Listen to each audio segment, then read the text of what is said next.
Hello friends, welcome back to the next lecture.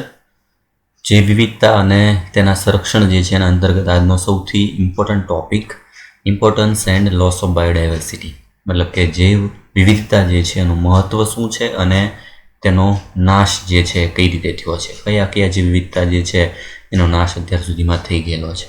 સૌથી પહેલાં તો એઝ અ સ્ટુડન્ટ તરીકે તો લેક્ચર ઇમ્પોર્ટન્ટ છે જ તે, બરાબર, પરંતુ સાથે સાથે પૃથ્વી પર રહેતા દરેકે દરેક સજીવો, મતલબ ખાસ કરીને મનુષ્ય, દરેકે દરેક મનુષ્ય જે છે એના માટેનો આ એક અગત્યનો લેક્ચર છે કે જેમાં જે વિવિધતાનું મહત્ત્વ મનુષ્ય માટે કઈ રીતે જે છે ઇમ્પોર્ટન્ટ છે, મતલબ કે પૃથ્વી પર રહેતા દરેકે દરેક સજીવો જે છે એ કેટલા ઇમ્પોર્ટન્ટ છે મનુષ્ય માટે, બરાબર. એનો નાશ થઈ જાય તેનાથી મનુષ્યને શું અસર થાય છે, કયા કયા પ્રાણીઓ, કયા કયા સજીવોનો અત્યાર સુધી લુપ્ત થઈ ગયેલા છે અને લુપ્ત થવા માટે જે છે કોણ પાછળ જવાબદાર છે અને કયા પ્રાણીઓ અત્યારે હાલમાં લુપ્ત થવાના આરે છે, બરાબર. એટલે એનું ઇમ્પોર્ટન્સ જે છે બહુ એક એક્ઝામ્પલ સાથે આમાં સમજવાનું છે અને ટેક્સ્ટ બુક રિલેટેડ જે છે આમાં બહુ બધા એક્ઝામ્પલ છે, પણ આપણે ટેક્સ્ટ બુક રિલેટેડ જેટલા એક્ઝામ્પલ આપેલા છે એના મેં તમને આમાં ચિત્ર જે છે દર્શાવ્યા છે અને એના નામ જે છે કયા દેશના કયા વિસ્તાર જે છે એના પ્રાણીઓ છે એના વિશે આપણે અભ્યાસ કરવાનો છે. તો સૌથી પહેલાં લેક્ચર સ્ટાર્ટ કરતાં પહેલાં હું તમને દરેકે દરેક પ્રાણીઓ જે છે એના હું તમને એક ચિત્ર દેખાડીશ અને તમને ખ્યાલ આવશે કે એ પ્રાણીઓ માત્ર ને માત્ર જે છે એ અત્યારે હાલમાં એક ફોટા સ્વરૂપે છે, એક પણ પ્રાણી જે છે હાલમાં અવેલેબલ નથી, બરાબર. તો લેક્ચર જે છે એની સ્ટાર્ટ થાય છે એમાં સૌથી પહેલાં વિદ્યાલય છે એના ચિત્ર જુઓ. સૌથી પહેલાં જેમ કે મોરેશિયસ જે છે એ વિસ્તારનું પ્રાણી ડોડો, બરાબર, જે બતક જેવી ચાંચ જે છે ધરાવતું પ્રાણી, આ પ્રાણી માત્ર ને માત્ર અત્યારે ચિત્રમાં આપણે જોઈ શકીએ છીએ, મતલબ આ સંપૂર્ણપણે લુપ્ત પ્રાણી છે, પૃથ્વી પર આનો કોઈ અવશેષ નથી હવે. બીજું છે આફ્રિકાનું જીરાફ જેવું દેખાતું પ્રાણી, એ છે ક્વેગા, બરાબર. જીરાફ નથી, માત્ર એનો ગરદનવાળો ભાગ જે છે, પીઠ સુધીનો ભાગ જીરાફ જેવા ભાગ હોય, પછી પાછળનો ભાગ જે છે બધો જીરાફ જેવો હોતો નથી. એટલે આ જીરાફ જેવું દેખાતું ક્વેગા પ્રાણી હાલમાં આફ્રિકન પ્રાણી લુપ્ત થઈ ગયેલું છે. સ્ટીલર સી કાવ, દરિયાઈ ગાય, બરાબર, તરીકે ઓળખાતી રશિયાની જે છે સ્ટીલર સી કાવ જે છે એ ઓળખાતી જે છે એક માછલી જલદ સમુદાય જે છે એનું પ્રાણી સ્ટીલર સી કાવ, બરાબર, જે લુપ્ત થયેલ જે છે પ્રાણી છે. અને થાઇલેસી, બરાબર, વરુ પણ ટાઈગર જેવું, બરાબર, ટાઈગરની જેવા જે છે એમાં સ્ટ્રાઇપ જોવા મળે, પટ્ટા દેખાતું ઓસ્ટ્રેલિયાનું જે છે તાસ્મેનિયન વરુ પણ આપણે કહીએ છીએ, બરાબર, એવું થાઇલેસી પ્રાણી. આ ચારે ચાર એવા પ્રાણીઓ છે જે ઉદાહરણ આપેલા છે, બરાબર, કે જે હાલમાં એક પણ સજીવ જાતિ એની જે છે અસ્તિત્વમાં નથી, આ બધા લુપ્ત થઈ ગયેલા છે. કંઈક ને કંઈક કારણ છે, દરેકે દરેક માટેનો વસવાટ હોય કે અતિશોષણ હોય, બરાબર, કે બીજું કોઈ પણ જે છે મનુષ્યનો સ્વાર્થ હોય, એ કારણે આ પ્રાણીઓ હાલમાં જીવંત નથી, બરાબર, મતલબ કે માત્ર એના આપણી પાસે ફોટા જ છે જોવા માટે, બરાબર.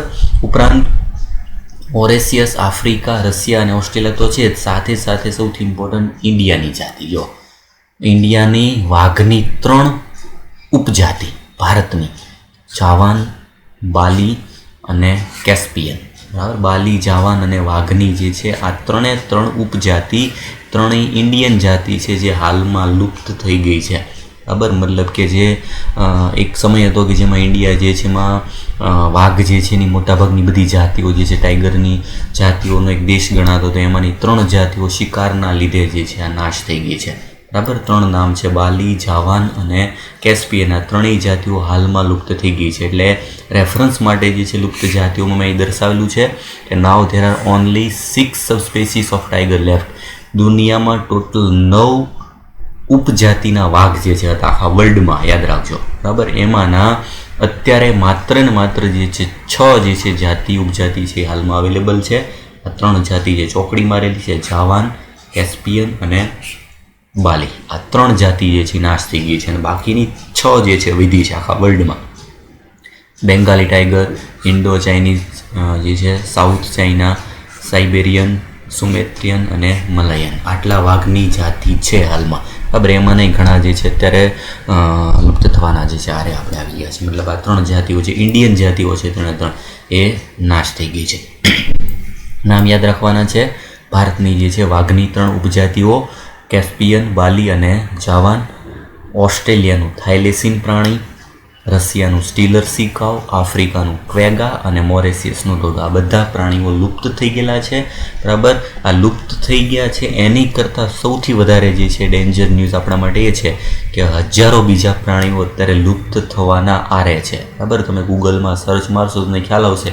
ખાલી એમને ચિત્ર લીધા લેજો કે જે ક્રિટિકલ એન્ડ ડેન્જરસ છે. ક્રિટિકલી ડેન્જર મતલબ કે જે લુપ્ત થવાના ખૂબ જ નજીક છે, લુપ્ત થવાના આરે આવેલી જાતિઓ. બરાબર, ખાલી ચિત્ર જે છે તમે જોશો તો ખ્યાલ આવશે. એટલી બધી જાતિઓ જેમાં ટાઈગર જે છે આવી જાય છે, જે છે એ ચિમ્પાન્જી જે છે, ગોરિલા જે છે આવી જાય છે, સ્નો લેપર્ડ જે છે આવી જાય છે, આ મગર જે છે જાત. આ બધી જાતિઓ જે છે, જે ચિત્ર દેખાય છે તમને, આ બધા હાલમાં લુપ્ત થવાના આરે છે. બરાબર, મતલબ કે એના બહુ જ ઓછા અંશો જે છે પૃથ્વી પર બચેલા છે. બરાબર, આ એક ફોટો નથી, આવા તો જે છે ઘણા બધા ફોટા જે તમને ગૂગલ પર મળી જશે. માત્ર મેં તમને જાણકારી માટે એટલા પિક મૂકેલા છે. બરાબર, જે અલગ અલગ જે છે, જેમ કે રાઇનોસોર જે છે, રાઇનોસોરની માત્ર જે છે બ્લેક રાઇનો જે છે ગણાય છે, જેના શિંગડાના શિકારના લીધે, શિંગડાના શિકાર જે છે એના લીધે બધી સુમાત્રિયન રિયાનો જે છે બધા નાશ થતા જાય છે. અમુક રાઇનોની તો માત્ર 75 ટોટલ રાઇનોસોર જે છે બચ્યા છે. બરાબર, તો આ આપણા માટે ખૂબ જ ખરાબ સમાચાર છે. બરાબર, દિવસે ને દિવસે આ જાતિઓ ઘટતી જાય છે. એના માત્ર ને માત્ર કારણભૂત જે છે દરેક મનુષ્ય. બરાબર, મનુષ્યની વધુમાં વધુ જે છે શોષણતા, વધુ લુપ્તતા જે છે થવા માટે કારણ છે માત્ર ને માત્ર મનુષ્ય જાતિ. બરાબર, તો આ થઈ ગઈ લુપ્ત થવાના આરે આવેલી જાતિઓ, અને આગળ નામ આવી ગઈ છે લુપ્ત થયેલી જાતિઓ. બરાબર, આ બધું કરવા માટે જવાબદાર જે છે કોણ છે, અને શા માટે આપણે આ બધું લુપ્તતા થવાના આરે આવેલી જાતિઓને ટકાવી રાખવી ઇમ્પોર્ટન્ટ છે. બરાબર, એટલે સૌથી પહેલો ટોપિક આજનો જે સ્ટાર્ટ થાય છે કે ઇમ્પોર્ટન્ટ શું છે, પૃથ્વી પર આ જાતિઓ રહી કિનારેમાં આપણને શું ફરક પડે છે, શું કામ આ બધાને જાળવી રાખવા મહત્ત્વના છે. એના માટેનો સૌથી પહેલો સ્ટાર્ટ થાય છે ટોપિક, એ થશે નિવસન તંત્ર માટે જૈવ વિવિધતાનું મહત્ત્વ. The importance of species diversity to ecosystem. નિવસન તંત્ર આખા ઇકોસિસ્ટમ માટે જૈવ વિવિધતા ઇમ્પોર્ટન્ટ છે. કઈ રીતે?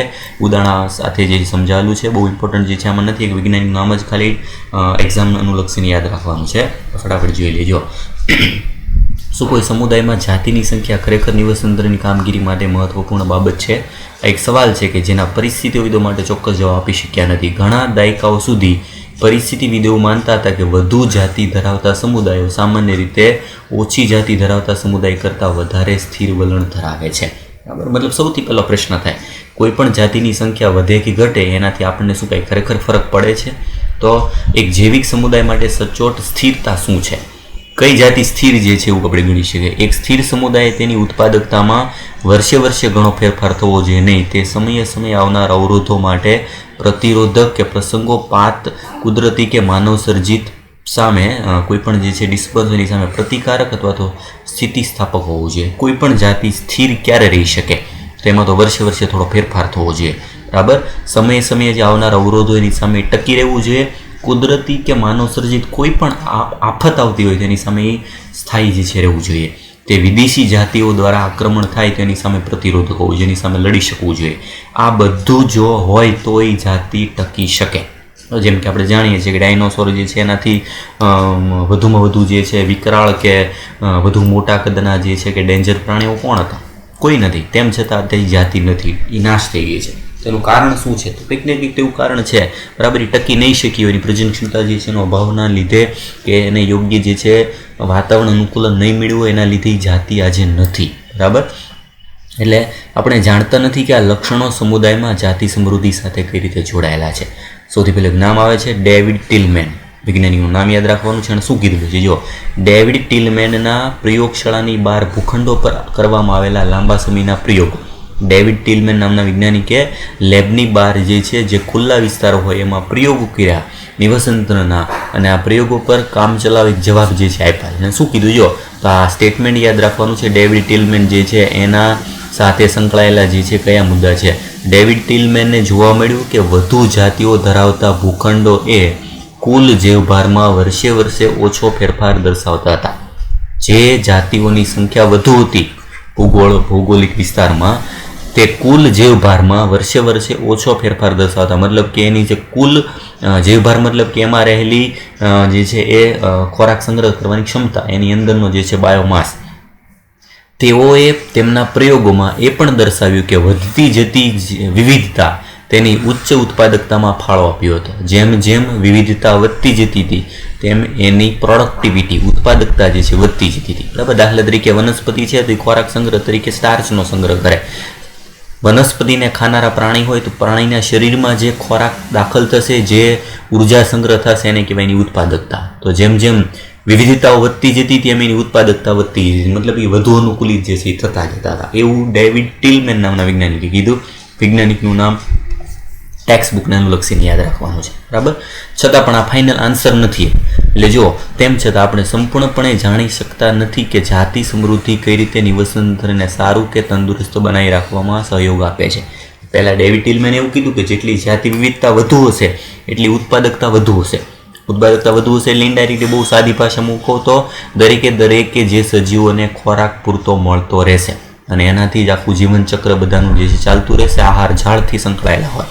વનસ્પતિને ખાનારા જે છે સસલા હોય તો સસલાને ખાનારા જે છે, કોઈ માંસાહારી હોય માંસાહારીને ખાનારા જે છે, એનાથી ઉચ્ચ માંસાહારી હોય એ મરી જાય તો એ જમીનમાં એના તત્વો દાખલ થાય, તત્વો પાછા વનસ્પતિ શોષણ કરે. આવું ચક્ર આખું ચાલતું રહેતું હોય. નિવસન તંત્રની સમતુલા છે. એ ચક્રને વધુ સરળતાપૂર્વક ચલાવવા માટે વધુ વિવિધતા જરૂરી છે એવું ટિલમેને કીધું. પણ એ સચોટ જવાબ નથી. આપણને ખ્યાલ છે કે સમજણ પૂરતું જાણીએ છીએ કે સમૃદ્ધ જે વિવિધતા એ ફક્ત નિવસન તંત્રની તંદુરસ્તી માટે જ આવશ્યક નથી, પરંતુ આ ગ્રહ પરની માનવ જાતિના લાંબા અસ્તિત્વ જીવન ટકાવી રાખવા માટે પણ અનિવાર્ય છે. એટલે શું, જો માણસને જો ટકી રહેવું હોય તો એની સાથે રહેલા બીજા અન્ય સજીવો જાતિઓને પણ ટકાવી રાખવી એટલી જ ઇમ્પોર્ટન્ટ છે. આ સમયે જ્યારે આપણે એકદમ ઘટતા જતા દરની ગતિએ, મતલબ કે ભયંકર ચેતવણી આપતી ગતિએ જાતિઓ ગુમાવી રહ્યા છે, ત્યારે કોઈ કદાચ પૂછે છે કે જો કેટલીક જાતિઓ લુપ્ત થઈ જાય તો શું આ બાબત આપણા માટે ખરેખર મહત્વની છે? જો પશ્ચિમ ઘાટના વૃક્ષો પર જોવા મળતી દેડકાની એક જાતિ હંમેશા માટે વિલુપ્ત થઈ જાય તો શું પશ્ચિમ ઘાટના નિવસન તંત્ર ઓછા ક્રિયાશીલ બનશે? શું પૃથ્વી પરની કીડીઓની 20,000 જાતિને બદલે આપણી પાસે 15,000 જાતિ રહે તો શું આપણા જીવનની ગુણવત્તામાં કોઈ અસર થશે? આ બધા ક્વેશ્ચન છે કે મનુષ્યને આમાં શું અસર થવાની છે. કીડીઓ કદાચ ઓછી થઈ જાય તો શું ફેર પડે? પશ્ચિમ ઘાટના વૃક્ષો જે છે એમાં દેડકાની જાતિ નીકળી જાય તો ત્યાંના નિવસન તંત્રમાં મતલબ કે અન્ય કોઈ પ્રાણીઓને કઈ અસર થવાની છે? દિવસે ને દિવસે જે દરે જાતિ ગુમાવી રહ્યા છે આપણે, જાતિ લુપ્તતાના દરે જાય છે, એ લુપ્તતા આમ ચાલુ રહી તો મનુષ્યને શું અસર થવાની છે? મનુષ્યને કાંઈ એમાં અસર થાય છે એ જાણવું સૌથી અગત્યનું જરૂરી છે.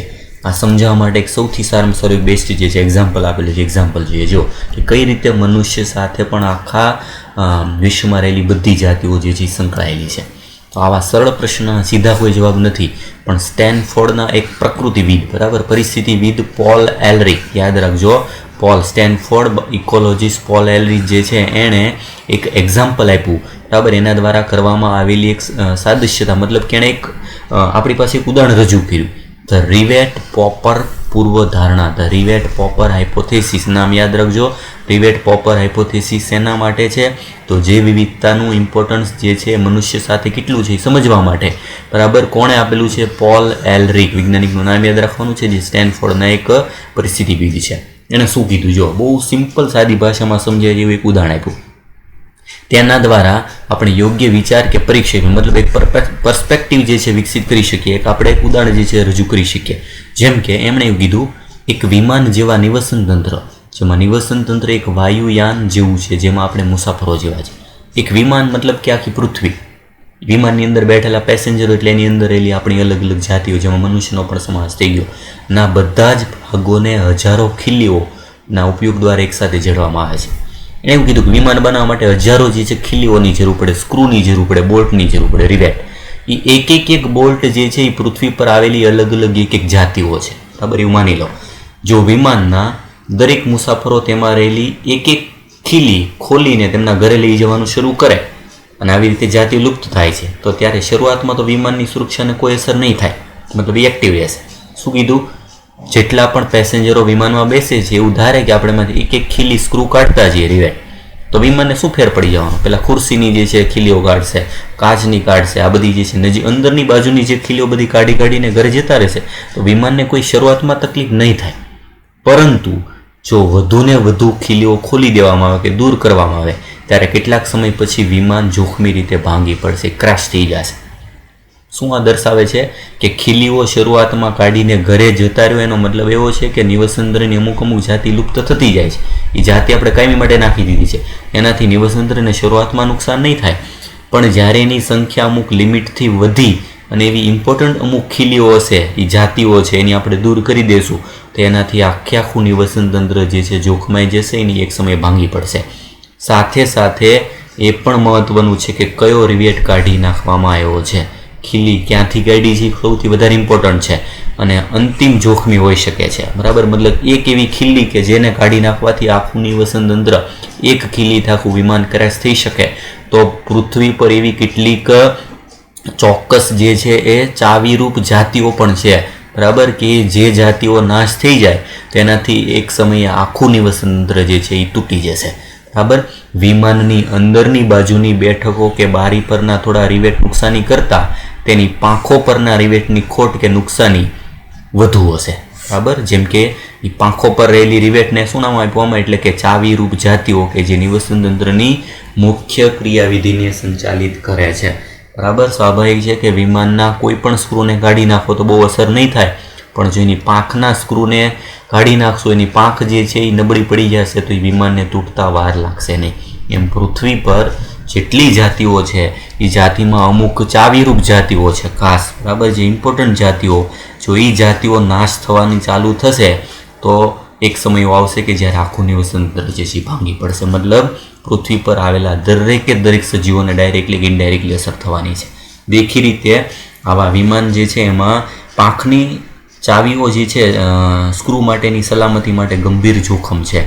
વિમાનના પાંખોના રિવેટને અહીં નિવસનતંત્રની મુખ્ય જાતિ સાથે તુલના કરવામાં આવેલી છે. બરાબર, એટલે આપણે સિમ્પલ સ્વાભાવિક છે કે અમુક ચોક્કસ જાતિઓ છે, ચાવીરૂપ જાતિ, જે જાતિઓ નાશ થઈ જાય તો આખું નિવસનતંત્ર જોખમાઈ શકે. એટલે આના પરથી તમને ખ્યાલ આવી જાય કે કીડીઓ મરી જવાથી આપણને એમ થાય શું ફેર પડે, પણ કીડીઓ જે છે એની જે જાતિઓ નિવસનતંત્ર માટે ચાવીરૂપ હશે તો એ કીડીઓ જે છે એના લીધે ઇનડાયરેક્ટલી માણસો મરી જવાના છે, દરેક વ્યક્તિ જે છે મરી જવાના છે અથવા તો નિવસનતંત્રનો નાશ થવાનો છે. એટલે કોઈ પણ જાતિ જે છે એ કારણ વગરની પૃથ્વી પર નથી.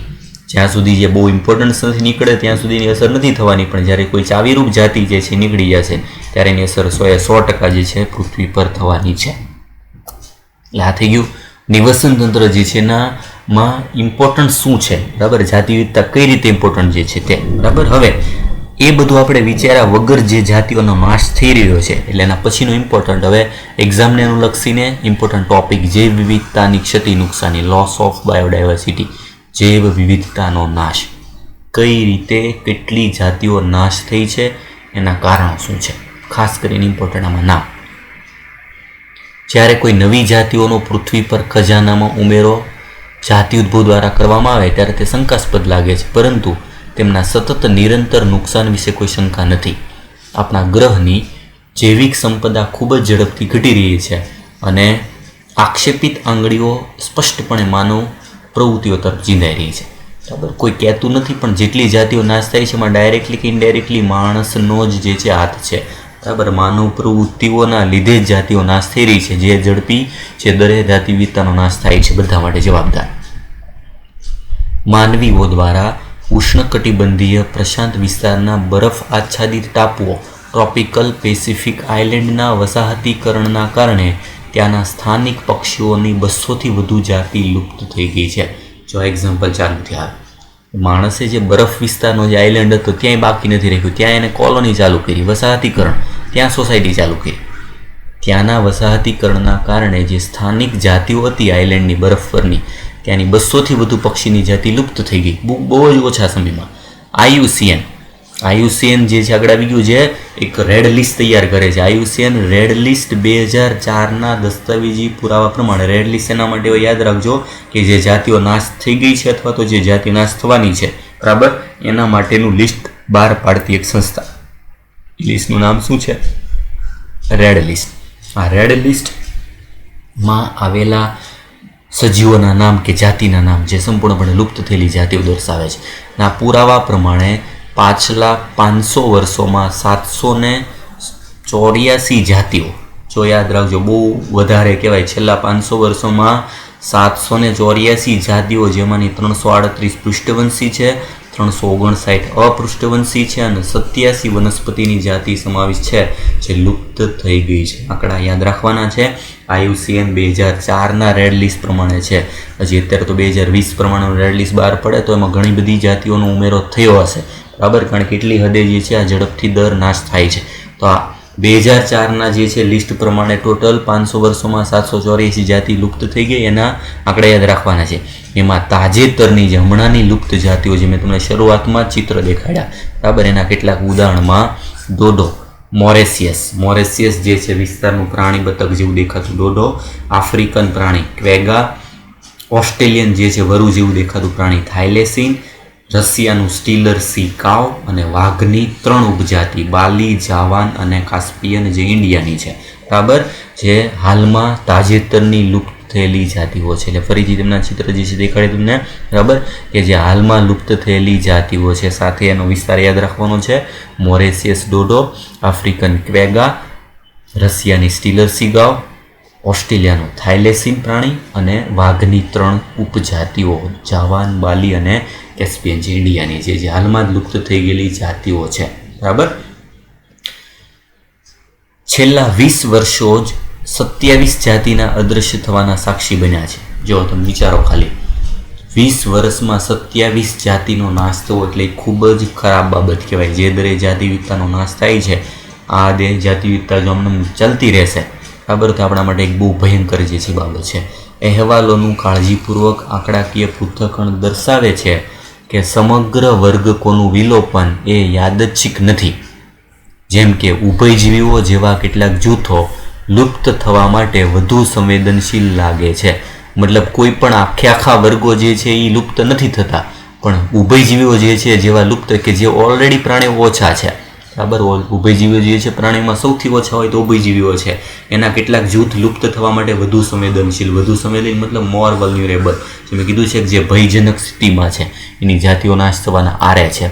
લુપ્તતાના ભયાનક દ્રશ્યમાં ઉમેરો કરતા એ પણ હકીકત છે કે વિશ્વવ્યાપી 15,500 કરતાં પણ વધારે જાતિઓ લુપ્ત થવાના ભયનો સામનો કરી રહી છે.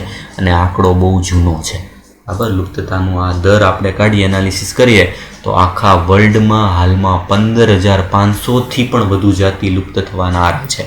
વર્તમાન વિશ્વમાં બધી જ પક્ષીઓની જાતિના 12%, બધા જ સસ્તન જાતિના 23% અને બધી જ ઉભયજીવી જાતિના 32%, બધી જ અનાવૃત બીજધારીના 31% જાતિ લુપ્ત થવાના ભયનો સામનો કરે છે, કે વિનાશના આરે આવીને ઊભી છે. વિચારો કેટલું ગંભીર બાબત છે.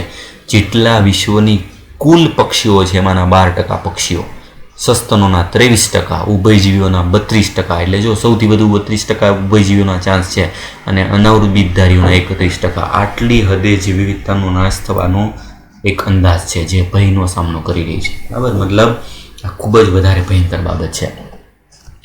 અશ્મિ અહેવાલના માધ્યમ દ્વારા પૃથ્વી પરના જીવનના ઇતિહાસનો અભ્યાસ પરથી આપણે જાણ્યું છે કે જાતિઓનું મોટા પાયે થતું નુકસાન જે હાલમાં આપણે જોઈ રહ્યા છીએ તેવું અગાઉ માનવ જાતિના અવતરણ પહેલાં પણ થયું છે. લાંબા સમય દરમિયાન લગભગ 3 બિલિયન વર્ષ પહેલાં જ્યારે પૃથ્વી પર જીવનનું ઉદ્ભવ અને વૈવિધ્યીકરણ થયું ત્યારથી આજ સુધીમાં 5 વખત જાતિના સામૂહિક વિલોપનનો ઘટનાક્રમ થયો છે. મતલબ આ મનુષ્ય એવા છે ત્યારથી જ નહીં, મનુષ્ય નહોતા એ પહેલેથી જ આવી રીતના સામૂહિક જાતિ જે છે એનું નાશકરણ થતો જાય છે. જેમ કે ડાયનોસોર, બરાબર, આવી જાતિઓનું જે છે નાશ થવાનું 5 વખત જે છે સામૂહિક વિલોપનની ક્રિયા બની છે. વર્તમાન સમયમાં 6ઠ્ઠી વારનું વિલોપન કે વિનાશ પ્રગતિ પર છે. મતલબ હવે જે વિલોપન થવાનું છે એ 6ઠ્ઠી વખતનું છે અને તે પહેલાંના 5 ઘટનાક્રમથી કેવા પ્રકારે અલગ હશે.